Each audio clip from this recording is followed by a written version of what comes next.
तो आचार्य जी, कई बार हम देखते हैं हमारे समाज में, हमारे मेडिकल साइंस के क्षेत्र में कुछ अजीबो-गरीब किस्से आते हैं जिसमें देखा जाता है कि व्यक्ति सडनली इवन डेथ डिक्लेयर कर दी जाती है और बाद में वो जीवित हो जाता है, देखा जाता है कि वो जीवित निकला या कुछ समय बाद उसकी सांस चलने लगती है। और कभी-कभी ऐसा भी होता है कि डॉक्टर बोलते हैं कि भाई इनके अंदर कुछ भी नहीं है, आप घर ले जाइए, इनका सेवा कीजिए, इनके पास शायद 2-3 महीने बचे हैं। वो व्यक्ति कई सालों तक जीवित रहता है और ठीक भी हो जाता है। कई बार ऐसा होता है कि आईसीयू में पेशेंट होता है, डॉक्टर कहते हैं कि हमारी तरफ से सब कुछ हो चुका है और सारे हमने दवाइयाँ दे दी हैं, सारा ट्रीटमेंट कर दिया है और पेशेंट रिस्पॉन्ड नहीं कर रहा है और हम लोग अब कुछ नहीं कर सकते हैं, दवा दे दी है, अब इनको दुआओं की आवश्यकता है। क्या इसमें कुछ सच्चाई है? क्या हमारे ग्रह और जो नक्षत्र हैं उनका हमारे स्वास्थ्य से कुछ संबंध है? और क्या इसमें कुछ हम चर्चा करें तो कुछ अच्छा फ्रूटफुल डिस्कशन निकल के आ सकता है जिससे हम दुनिया को, लोगों को अवेयर कर सकें उनके स्वास्थ्य के बारे में, जिससे वो कुछ प्रिवेंटिव काम कर सकें?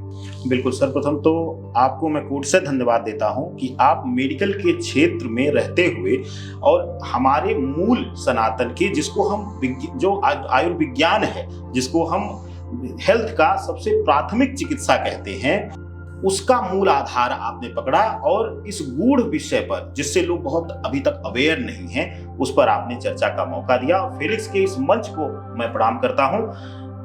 आपने एक चर्चा किया कि हम कई बार डेथ डिक्लेयर कर देते हैं या कई बार हमें लगता है कि अब इस बीमारी से आयुबल, अब शरीर टूट चुका है, यानी कि अब उसके अंदर ताकत नहीं है, अब उसको हम डिक्लेयर कर देते हैं कि अब सेवा करिए।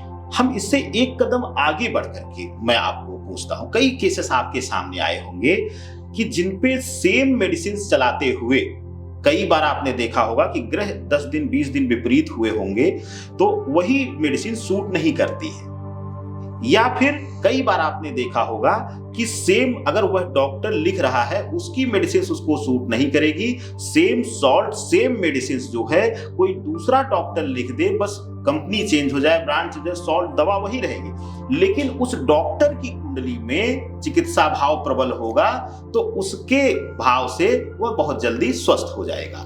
तो मेडिकल एस्ट्रोलॉजी जो है ये बहुत अछूता रहा है। नहीं, आपकी बात मैं टोकना चाहूंगा, बिल्कुल सही बोला आपने। कई सारे मरीज ऐसे आते हैं मेरे पास, नहीं मतलब लगता है बहुत सारे डॉक्टर्स के पास आते होंगे और जो मुझे ही कहते हैं कि डॉक्टर साहब मैंने कई जगह दिखा लिया बट आपके पास आते ही ठीक हो जाता है। बट आपको कुछ करना भी नहीं पड़ता, आप दवाई लिखे ना लिखे और जो मर्जी देते हैं ठीक हो जाएगा, बट हम लोग घूमते रहते हैं, दवाई देते रहते हैं और मरीज ठीक नहीं होता है। तो ये बात बिल्कुल सही है। बहुत सारे डॉक्टर्स और बहुत सारे मरीज इससे मुझे लगता है समझ रहे होंगे, कोरिलेट कर रहे होंगे। कई बार होता है कि डॉक्टर भी जिसमें बोलते हैं सफा है उसके हाथ में ऐसा कुछ है, इस बारे में भी बात करते हैं हम लोग। बिल्कुल बिल्कुल। और जो मेडिकल एस्ट्रोलॉजी है सर, इसका मूल सिद्धांत जो है ज्योतिष का नाड़ी शास्त्र है। नाड़ी ज्योतिष भी कहा जाता है और आयुर्विज्ञान में जो है वह नाड़ी को हमारे जो मूल शरीर में जो संरचनाएं चल रही हैं, जो दिक्कत चल रही है, हम भी तो वही करते हैं। मेडिकल एस्ट्रोलॉजी, मेडिकल में भी हम लाते हैं आला, हृदय गति को देखते हैं, ब्लड के सर्कुलेशन को नापते हैं, बस क्षेत्र वही है। नाड़ी ज्योतिष एक अंग है। जैसे आपके मेडिकल के क्षेत्र में हृदय रोग विशेषज्ञ अलग हैं, विशेष रूप से अनेक अंगों के विशेषज्ञ अलग हैं, तो उनकी महारत उसी क्षेत्र में है। अब तक भारतवर्ष का दुर्भाग्य रहा है कि मेडिकल एस्ट्रोलॉजी एक ऐसा विषय है जिसको लेकर के हम उस इलनेस को शरीर में आने से पहले ही रोक सकते हैं, यानी हम अवरोध एक बना सकते हैं शरीर में, जिससे कि हम उस पीड़ा से बच जाएंगे। नहीं, मैं एक बीच में रोकना चाहूंगा आपको, एक सवाल ये पूछना चाह रहा हूँ। जैसे कि बहुत सारे हमारी बॉडी में बीमारियां होती हैं, ठीक है, और वो बीमारियां कहीं ना कहीं हमारी बॉडी की जो इम्यूनिटी है उससे कम होने से होती हैं, या कोई इन्फेक्शन हो जाए या कोई इन्फ्लेमेशन हो जाए, उससे चीज़ें बढ़ जाती हैं।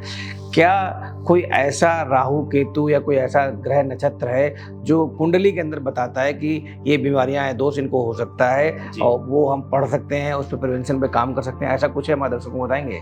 बिल्कुल है। देखिए, ज्योतिष में 12 भाव होते हैं, 12 घर होते हैं एक कुंडली में, जो मेष से लेकर के काल पुरुष यानी भगवान विष्णु की जो कुंडली बनाई जाती है वह मेष लग्न की होकर के मीन जो है 12वां भाव समाप्त होता है।